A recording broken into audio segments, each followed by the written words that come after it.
How few, yet how they creep through my fingers to the deep, while I weep, while I weep. Oh, why can I not grasp them with the tighter clasp? Oh, why can I not save one from the endless pain? All that we see are seeming but a dream within a dream,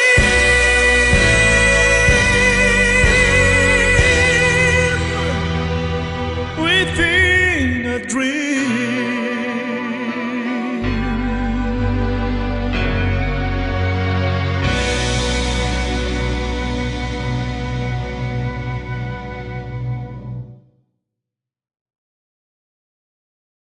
Great Expectations by Charles Dickens. In the early years of the 19th century, on the flat, misty marshes of Kent, a 7-year-old orphan boy named Philip Pirrip, called Pip by everyone, lived in a village near the river with his hot-tempered older sister and her kind husband, Joe Gargery, the village blacksmith. Pip's parents and 5 little brothers lay buried in the churchyard. On a raw Christmas Eve, as fog thickened over the marshes, Pip sat among the gravestones and suddenly found himself seized by a terrible figure who rose from behind a tombstone. The man was an escaped convict, soaked, muddied, with a great iron on his leg. He turned Pip upside down to empty his pockets, then set him upright and demanded that the boy bring him food and a file to remove the leg iron. He threatened that if Pip failed or spoke of him, a young man with a secret way of tearing out hearts and livers would find him. The convict also mentioned another escaped prisoner with a scar on his face who was his enemy. Terrified, Pip ran home. That night the household prepared for Christmas dinner with a pork pie and brandy. Pip stole the pie and some brandy from the pantry and, early the next morning, took a file from Joe's forge. He carried everything across the marshes to the convict, who ate ravenously and filed at his iron. Later that day, soldiers arrived at the forge asking Joe to mend shackles. Joe and Pip joined the pursuit into the marshes. There they saw 2 convicts fighting savagely in a ditch. The first, the man Pip had helped, and the second, the scarred one. When captured, the first convict claimed he had stolen the food and file himself, protecting Pip. Both men were taken away. Time passed. Pip grew older and continued to visit the churchyard. One day his pompous Uncle Pumblechook arranged for him to be taken to Satis House, the home of the wealthy, reclusive Miss Havisham. The great house was half ruined, its windows barred, its garden overgrown. Inside, Miss Havisham sat in a yellowed wedding dress and veil. All the clocks stopped at 20 minutes to 9, the hour she'd been left at the altar years before. A decayed bride cake still stood on the table, covered in cobwebs. She had adopted a beautiful, proud girl named Estella and commanded Pip to play with her. Estella treated him with cold contempt, calling him a common, coarse boy and making him feel ashamed of his rough hands and thick boots. Yet Pip fell in love with her at once and began to dream of becoming a gentleman worthy of her. Pip visited Satis House many times. On one occasion, another boy, the pale young gentleman, challenged him to a fight in the garden. Pip knocked him down and bloodied his nose. Estella watched and afterward allowed Pip to kiss her. Miss Havisham's greedy relatives, Sarah Pocket, Camilla, and others, came and went, hoping for money. Eventually, Miss Havisham gave Pip money and arranged for him to be apprenticed to Joe as a blacksmith. Pip was miserable at the forge, hammering iron by day and studying with Biddy, the plain, kind girl from the village school, by night. He longed to rise above his station. Joe's journeyman, the surly doge Orlick, grew jealous of Pip. One evening, after word between them, Mrs. Joe was brutally attacked with a leg iron and left unable to speak or work. Pip suspected Orlick. Biddy came to live at the forge to nurse Mrs. Joe and help with the household. 4 years into his apprenticeship, the London lawyer Mr. Jaggers arrived one night with startling news. An anonymous benefactor had provided for Pip to be removed from his present sphere of life and brought up as a gentleman. Pip must come to London at once. Convinced that Miss Havisham was a benefactor and meant him for Estella, Pip said goodbye to Joe and Biddy, promising he would one day repay Joe for all his kindness. London was not the grand city Pip had imagined. He lodged at Barnard's and with Herbert Pocket, the pale young gentleman he had fought at Satis House. Herbert, son of Matthew Pocket, Miss Havisham's cousin, and now Pip's tutor, became his closest friend. He taught Pip how to eat with a knife and fork, how to speak, and how to behave like a gentleman. He even gave him the nickname Handle. Pip studied under Matthew Pocket, met other pupils, including the brutal, wealthy Bentley Drummel and the agreeable Startop, and ran up debts with Herbert, Jagger's clerk. The shrewd but good-hearted John Wemmick showed Pip his private life in a little castle-like house in Walworth, complete with a drawbridge, a cannon, and an aged father to whom Wemmick was devoted. Pip's pride grew. When Joe came to London in his Sunday clothes to deliver a message from Miss Havisham that Estella would soon be in town, Pip was ashamed of Joe's rough speech and simple ways and treated him coldly. He avoided returning to the village. Estella arrived in London to be introduced into society. Pip pursued her, though she remained distant, and warned him she had no heart. At a ball, Drummel proposed a toast to Estella that enraged Pip.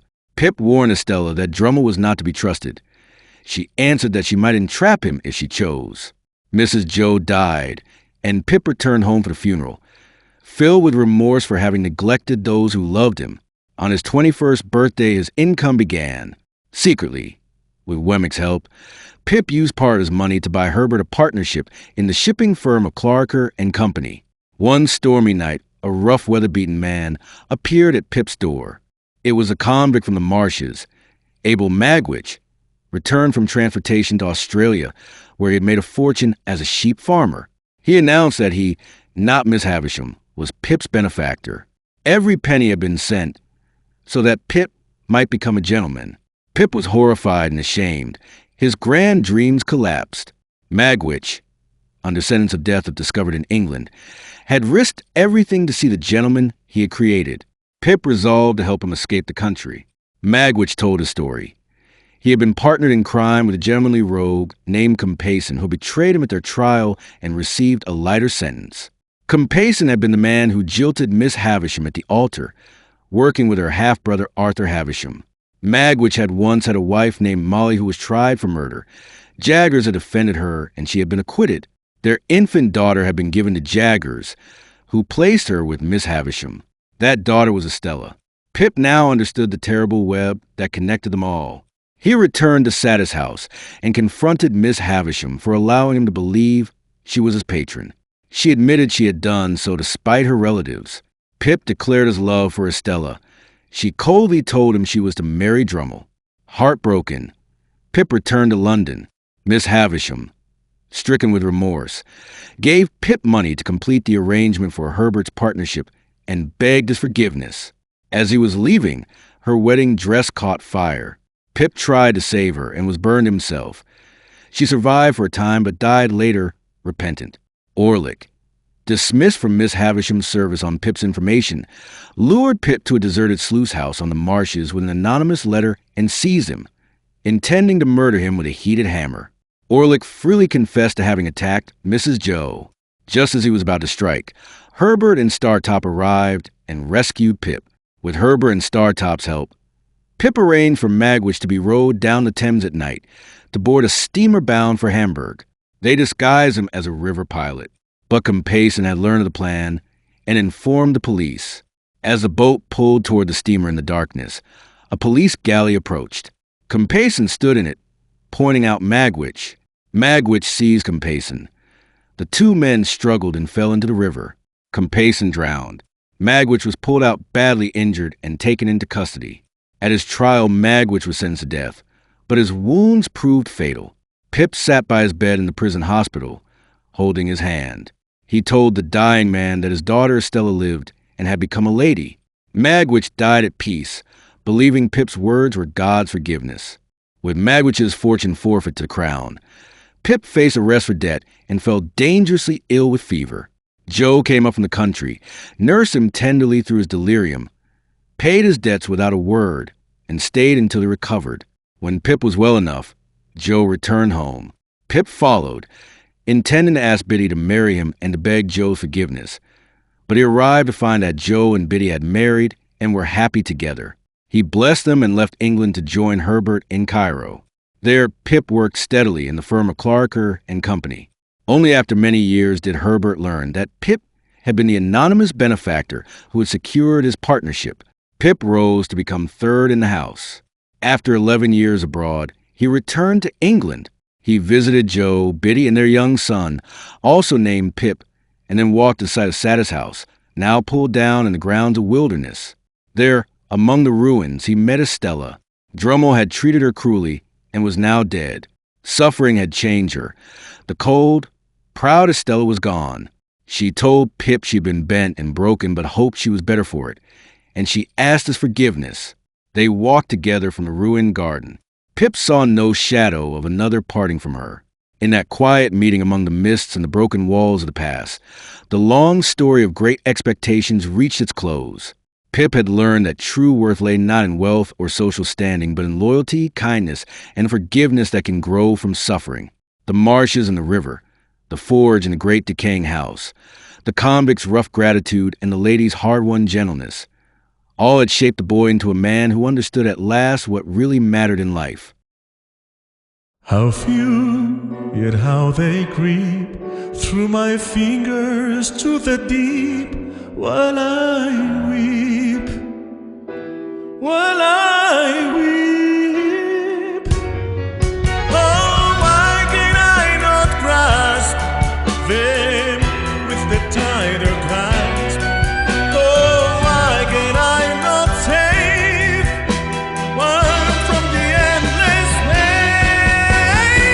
All that we see are seeming but a dream within a dream,